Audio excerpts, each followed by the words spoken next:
E plus bra R is equal to life. എന്താണ് പറഞ്ഞാൽ ഈ എന്താ കളക്ഷൻ ഓഫ് ഇവൻറ്റ്സ് ആണ് ലൈഫ് എന്ന് പറയുന്നത്. അപ്പം നമുക്ക് ഒരുപാട് ഇവൻറ്റുകൾ വന്നിട്ടുണ്ടാവും ലൈഫിൽ അല്ലേ? പലതരം ഇവൻറ്റ്, പോസിറ്റീവോ നെഗറ്റീവോ ഇവൻറ്റ് നമ്മുടെ മുമ്പിൽ വരുന്നത്. Events are neutral, not positive not negative. നമുക്ക് തോന്നുന്നതാണ് അത് നെഗറ്റീവോ പോസിറ്റീവോ എന്ന്. ഉദാഹരണത്തിന് ഒരു പാമ്പ് ഇതിൽ അങ്ങനെ പോവുകയാണെങ്കിൽ പോസിറ്റീവോ നെഗറ്റീവോ? നെഗറ്റീവ് അല്ലേ? എന്നാലേ പാമ്പ് പോകുമ്പോൾ പറഞ്ഞുതരാം. ഞാനാണ് പാമ്പിൻ്റെ പോകുന്നത് കണ്ടെങ്കിൽ ഒരു വട്ടിയോടെ നോക്കിയിട്ട് പാമ്പിനെ തല്ലി കൊല്ലാൻ നോക്കും. ഇവളാണെങ്കിൽ ഓടിയ വാക്കും പുല്ല് പോലും മുളക്കൂല. ഞങ്ങൾ രണ്ടുപേർക്കും പകരം ബാബ സുരേഷ് ആണെങ്കിൽ എൻ്റെ അതിഥി വന്നല്ലോ, അതിഥി കമോൺ.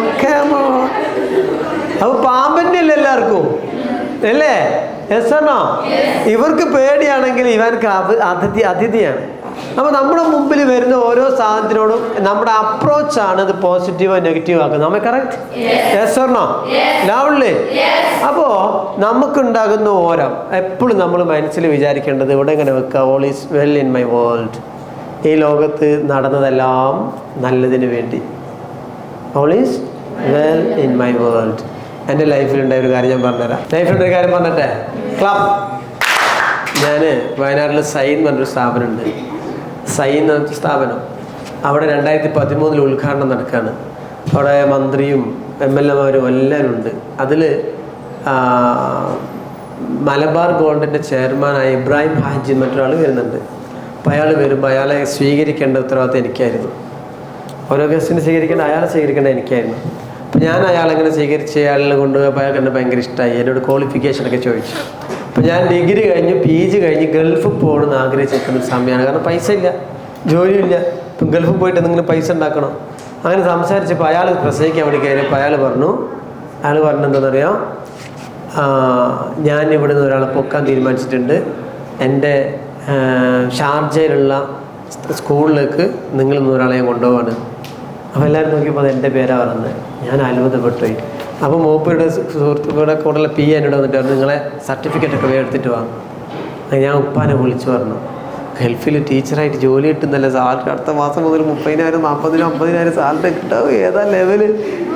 ആ സമയത്ത് 2013 അങ്ങനെ ഉപ്പ എന്താക്കി, ബൈക്കുമിൽ എൻ്റെ SSLC +2 degree PG B.Ed set net every സർട്ടിഫിക്കറ്റുമായിട്ട് ഇപ്പോൾ ബൈക്കുമിൽ വന്ന്. അങ്ങനെ ഒരു പരിപാടി കഴിഞ്ഞ് ഇറങ്ങുമ്പോൾ എന്നെ ഒരാൾ ചിലവ് വേണം, അത് വേണം, ഇത് വേണം, വേട്ടാ നീ എങ്ങനെ ഒപ്പിച്ച് എന്നൊക്കെ പറഞ്ഞിട്ട് ഇങ്ങനെ കളിയാക്കാറ് അത്ര. അപ്പോൾ കാണാം ഉപ്പ ബൈക്കുമിൽ വന്ന് ഇങ്ങനെ സൈഡിൽ വന്ന് ഇറങ്ങുകയാണ്. അപ്പോൾ ഉപ്പർ എവിടെയെന്ന് ചോദിച്ചു. അപ്പോൾ ഞാൻ ഉപ്പ കൊണ്ടുവന്നിട്ടുണ്ട്. ഉപ്പാൻ്റെ അടുത്തേക്ക് പോയി. ഇപ്പോൾ എവിടെയെന്ന് ചോദിച്ചു. ഉപ്പ ഇങ്ങനെ നോക്കുക, കാണുന്നില്ല. അപ്പം അത് ബൈക്കിൽ ഇങ്ങനെ ഒരു സ്ഥലത്ത് ഇങ്ങനെ കൊളുത്തി വെച്ചിട്ടുണ്ടായിരുന്നേ. വരുന്ന വഴിയിൽ വീണുപോയി. ഏതൊക്കെ ആലോചിച്ചൊക്കെ എല്ലാ സർട്ടിഫിക്കറ്റും ഞാൻ ഉപ്പയോട് പറഞ്ഞ് ഉപ്പ കൊണ്ടുവന്നിരുന്നു, എവിടെ വെച്ച് മറന്നു, ഞാൻ പോയിട്ട് എടുത്ത് തരാമെന്ന് പറഞ്ഞു. അവർ പോയി.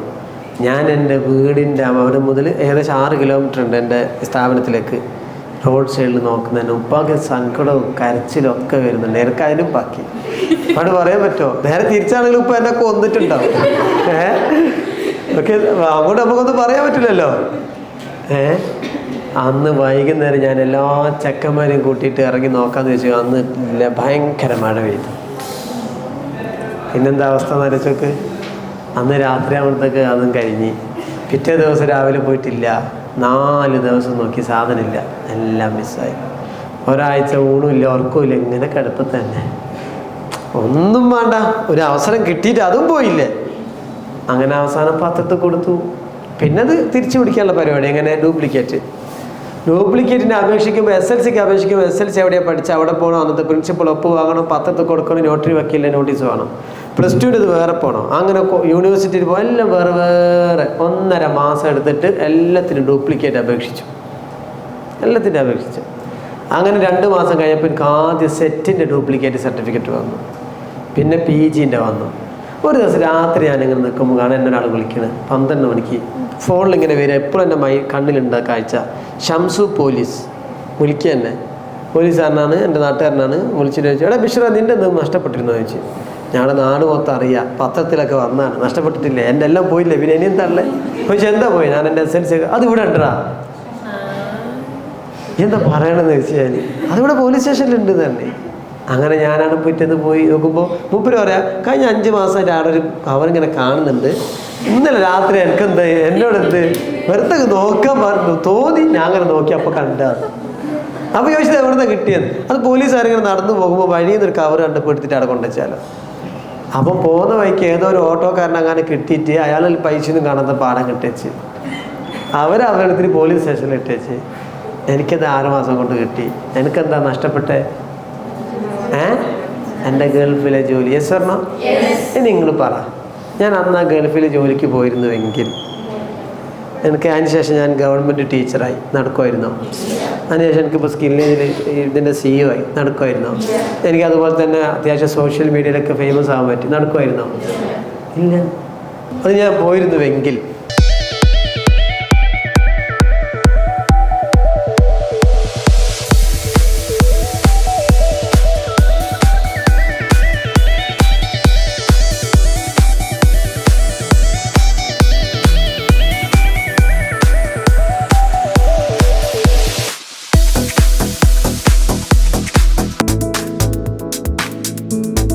അറിവിന്റെ വേദിയിലേക്ക് അനുഭവങ്ങളുടെ കരുത്തും പ്രതീക്ഷാ പ്രഭാഷണങ്ങളുടെ പ്രചോദനവുമായി ബിഷർ KC. അന്ന് ഞാൻ അങ്ങനെ പോയിരുന്നുവെങ്കിൽ ചിലപ്പോൾ എനിക്കൊന്നും നടക്കണമായിരുന്നില്ല.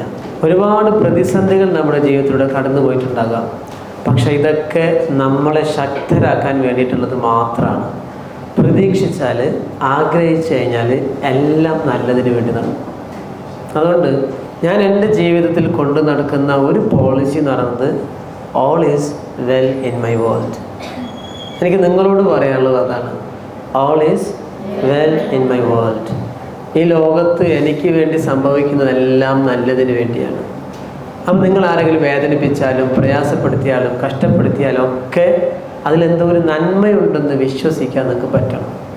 അങ്ങനെ പറ്റിയാൽ നിങ്ങളെ പിടിച്ചു കെട്ടാൻ, നിങ്ങളെ തളർത്താൻ, നിങ്ങളെ ഇല്ലാതെയാക്കാൻ ഈ ലോകത്തൊരു ശക്തിക്കും പറ്റില്ല. ഒരു ശക്തിക്കും പറ്റില്ല.